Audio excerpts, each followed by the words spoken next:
मित्रांनो, एक प्रश्न तुम्हाला मी थेट विचारतो.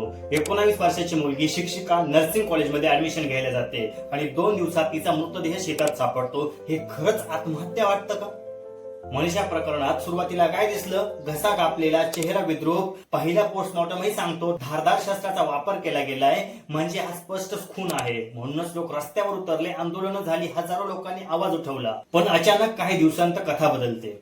दुसऱ्या पोस्टमॉर्टम मध्ये सांगितलं जातं, नाही, हे तर आत्महत्या आहे. शरीरात विष होतं, जखमा प्राण्यांनी केल्या होत, एक चिठ्ठी सापडल्याचं सांगितलं जातं. तुम्हाला काय वाटतं, एवढं सगळं योगायोगाने घडेल?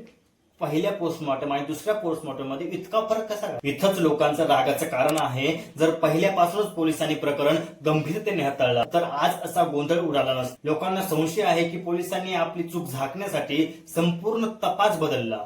इंटरनेट बंद केलं, आंदोलनं दडपली, अधिकारी हे सगळं कव्हर अप वाटत नाही का?